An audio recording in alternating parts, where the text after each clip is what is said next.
নমস্কার বন্ধুরা, bank Nifty analysis আপনাকে স্বাগত জানাই। ব্যাঙ্ক নিফটির আমরা শুক্রবার দিন যে ফাইনাল ক্লোজিং যেটা পেয়েছি সেটা হচ্ছে 48,540।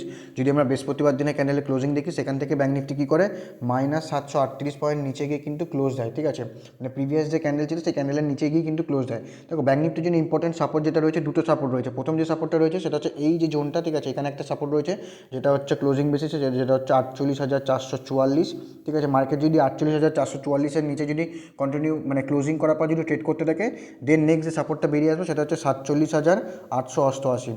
ঠিক আছে, এই সাপোর্টটা কিন্তু ইম্পর্টেন্ট সাপোর্ট। ঠিক আছে, যদি আমরা দেখি মার্কেট কী করে, এই 48,788-র কাছে, এই 47,888-র কাছে কিন্তু মার্কেট আসে, এখানে লো লাগায় এবং সাপোর্ট নেওয়ার পরে কিন্তু মার্কেট কোথায় যায়, আবার আপসাইডে মুভমেন্ট নেয়। যে লেভেলটাকে মার্কেট ব্রেকডাউন করে সেই লেভেলটাকে মার্কেট টেস্ট করতে যায়, যেটা হচ্ছে 49,666, যেটা একটা ইম্পর্টেন্ট সাপোর্ট ছিল। মার্কেট লাস্ট 3-4 মাস ধরে এই সাপোর্টটাকে মানে এই রেঞ্জটাকে সাপোর্ট নেয়, এবং সাপোর্ট নেওয়ার পর মার্কেট কী করে, যে যখন মার্কেট এই সাপোর্টটাকে ব্রেকডাউন করে, দেন মার্কেট কী করে, যখন 47,888-র কাছে আসে এবং এখান থেকে মার্কেট কোথায় যায়, মার্কেট এই লেভেলটাকে ইম্পর্টেন্ট যে সাপোর্ট ছিল সেই সাপোর্টটাকে কিন্তু মার্কেট একবার টেস্ট করতে যায়, কিন্তু এবার যখন যায় সেটাকে রেজিস্ট্যান্স হিসেবে টেস্ট করতে যায়। ঠিক আছে, তো মার্কেট এই রেজিস্ট্যান্সটাকে টেস্ট করতে যায়, যেটা হচ্ছে 49,666।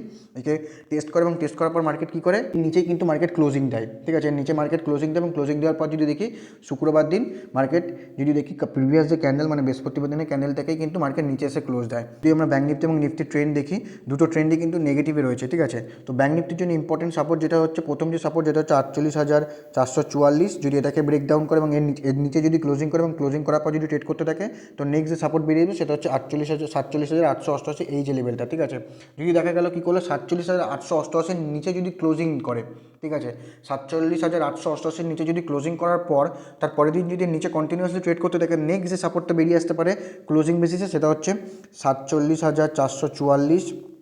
এটার নিচে যদি কন্টিনিউয়াসলি ব্রেকডাউন করে, তাহলে নেক্সট যে সাপোর্টটা বেরিয়ে আসবে সেটা হচ্ছে 46,888। ঠিক আছে, এই সাপোর্টগুলো কিন্তু মার্কেটকে নিতে দেখা যেতে পারে। যদি কী করে মার্কেট 47,888-এর নিচে যদি কন্টিনিউয়াসলি ট্রেড করতে থাকে, দেন এই সাপোর্টগুলো কিন্তু বেরিয়ে আসতে পারে। ব্যাঙ্ক নিফটির জন্য রেজিস্ট্যান্স রয়েছে যেটা হচ্ছে এই যে জোনটা, ঠিক আছে, যেটা হচ্ছে 49,666, 49,666। ঠিক আছে, যতক্ষণ না মার্কেট কী করছে 49,666-র উপরে ক্লোজিং করার পর, মানে ডে বেসিসে ক্লোজিং করছে এবং ক্লোজিং করার পর যদি এর উপরে কন্টিনিউয়াসলি ট্রেড করতে থাকে, দেন নেক্সট যে রেজিস্ট্যান্স হচ্ছে সেই রেজিস্ট্যান্স কিন্তু মার্কেট নিতে দেখা যেতে পারে। ঠিক আছে, যদি 49,666-র উপরে যদি ক্লোজিং করে এবং ক্লোজিং করার পর যদি ট্রেড করতে থাকে, দেন নেক্সট যে রেজিস্ট্যান্স বেরিয়ে আসবে সেটা হচ্ছে 50,055, 50,055, যেটা হচ্ছে একটা সাইকোলজিক্যাল রেজিস্ট্যান্স।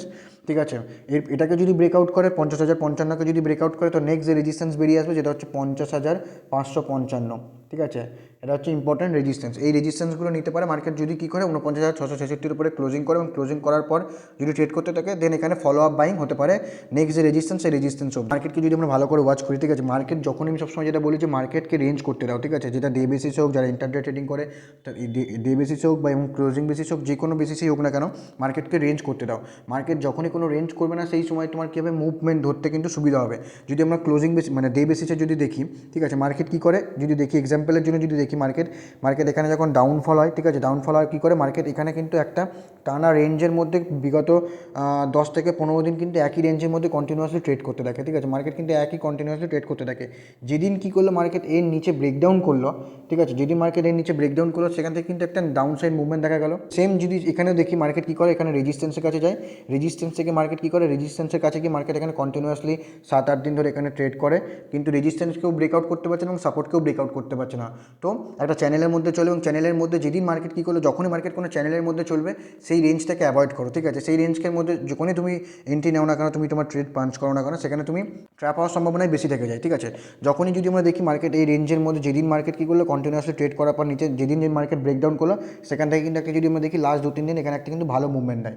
ঠিক আছে, তো সবসময় বলি যে মার্কেটকে রেঞ্জ করতে দাও। রেঞ্জ করার পর মার্কেট যখনই আপসাইড বা ডাউন সাইড ব্রেকআউট বা ব্রেকডাউন করুক না কেন, সেখান থেকে তোমার কীভাবে যখনই কোনো রেঞ্জ করবে, সেখান থেকে তোমার এসএল বেরিয়ে আসবে এবং টার্গেটও বেরিয়ে আসবে। ঠিক আছে, কিন্তু মার্কেট যখন কোনো রেঞ্জ করবে না, ওয়ান ওয়ে মুভমেন্ট দেবে, সেখানে তুমি না তোমার সাপোর্ট খুঁজে পাবে না তোমার রেজিস্ট্যান্স খুঁজে পাবে। তো সেই জায়গায় কিন্তু ট্র্যাপ হওয়ার সম্ভাবনা থেকে যায়। ঠিক আছে, যদি এখানে দেখি কী করে, মার্কেট এখানেও একটা রেঞ্জ করে, মার্কেট এখানে রেঞ্জ করে 7-8 দিন ধরে কন্টিনিউয়াসলি ট্রেড করে, মার্কেট যখনই এই রেঞ্জের নিচে ব্রেকডাউন করলো, সেখান থেকে যদি দেখি এখান থেকে একটা রানিং কিন্তু মুভমেন্ট দেয়। ঠিক আছে, তো এই মুভমেন্ট যখনই মার্কেট কী করলো, এই রেঞ্জের নিচে ব্রেকডাউন করলো, তখন কি তোমার এন্ট্রি কোথা থেকে হবে, তোমার এন্ট্রি এখান থেকে হবে এবং এসএল কোথায় হবে, এই যেখানটা রেঞ্জের হাই, সেই রেঞ্জের হাই হচ্ছে সেল এবং এখানটায় হচ্ছে এন্ট্রি। তোমার টার্গেট করতে থাকতে পারে নেক্সট যে সাপোর্ট। তো সবসময় বলি যে নেক্সট যদি মার্কেট কোনো রেঞ্জকে ব্রেকআউট বা ব্রেকডাউন করছে, তারপরে যে কোথায় সাপোর্ট বা কোথায় রেজিস্ট্যান্স রয়েছে সেগুলোকে আইডেন্টিফাই করে মার্ক করে রাখো, ঠিক আছে। যখন এই রেঞ্জেরকে ব্রেকডাউন করলো, সেখান থেকে কিন্তু যদি দেখি 2-3 দিনে কি 4-5 দিনে যে কিন্তু 2 থেকে 3,000 কি 4,000 পয়েন্টের একটা মুভমেন্ট পাওয়া গেছে, ঠিক আছে। তো এই মুভমেন্টকে বড় মুভমেন্টকে যদি ক্যাচ করতে চাই, তো মার্কেটকে স্টাডি করুন, কারণ মার্কেটের মধ্যে চার্টের মধ্যেই সমস্ত কিছু রয়েছে, ঠিক আছে। চার্টকে যদি ঠিক করে রিড করতে পারো, সমস্ত কিছুর সলিউশন এখানেই রয়েছে। যারা এখন আমাকে ইনস্টাগ্রামে বা ফেসবুকে ফলো করে নিও, অবশ্যই ফলো করে নিও। তো চলুন ব্যাঙ্ক নিফটি 15 মিনিট চার্টে দেখি ব্যাঙ্ক নিফটি সোমবার দিনের জন্য কেমন কি ট্রেড করতে পারে। এই যে জোনটা, ঠিক আছে, এই জোনটা কিন্তু ইম্পর্টেন্ট সাপোর্ট হিসেবে কাজ করছে ব্যাঙ্ক নিফটিতে, যেটা হচ্ছে 48,222, ঠিক আছে। এই জোনটা কিন্তু ব্যাঙ্ক নিফটির জন্য ইম্পর্টেন্ট সাপোর্ট হিসেবে কাজ করছে, ঠিক আছে। যে 48,222-এর নিচে যদি কন্টিনিউয়াসলি ট্রেড করতে থাকে, মানে নিচে যদি ক্লোজিং করে, তো নেক্সট যে সাপোর্ট বেরিয়ে আসবে সেটা হচ্ছে এই যে জোনটা, ঠিক আছে। ব্যাঙ্ক নিফটির জন্য ইম্পর্টেন্ট সাপোর্ট হিসেবে বেরিয়ে আসবে, যেটা হচ্ছে 48,055, ঠিক আছে। একটা সাইকোলজিক্যাল সাপোর্ট। তো এই সাপোর্টটা কিন্তু মার্কেট নিতে দেখা যেতে পারে যদি কী করে 48,222-এর নিচে যদি মানে ট্রেড নিচে যদি কন্টিনিউয়াস ব্রেকডাউন করে, তো দেন এই নেক্সট সাপোর্ট অবধি বেরিয়ে আসতে পারে, ঠিক আছে।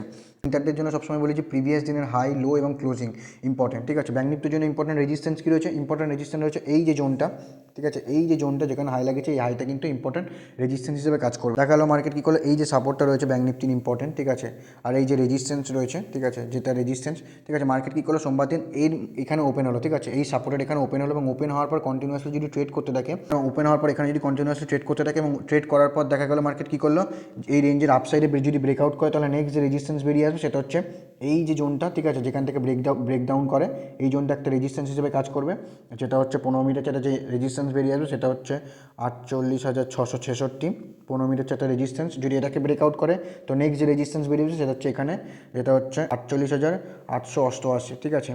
এই রেজিস্ট্যান্স নিতে দেখা যেতে পারে। যদি এটাকে ব্রেকআউট করে, তো নেক্সট যে রেজিস্ট্যান্স বেরিয়ে যাবে যেটা হচ্ছে এই যে হাই, ঠিক আছে। এই হাই কিন্তু একবার রেজিস্ট্যান্স হিসেবে নিতে পারে, যেটা হচ্ছে 49,555, ঠিক আছে। এই রেজিস্ট্যান্স কিন্তু মার্কেট নিতে দেখা যেতে পারে। যদি দেখা গেল কী করলো, এখানে ওপেন হওয়ার পর মার্কেট কী করলো, এখানে ওপেন হওয়ার পর যদি নিচের সাইডে ব্রেকডাউন করে, তাহলে নিচের সাইডে যে সাপোর্ট বেরিয়ে যাবে সেটা হচ্ছে এই যে জোনটা, যেটা হচ্ছে 48,055 একটা সাপোর্ট।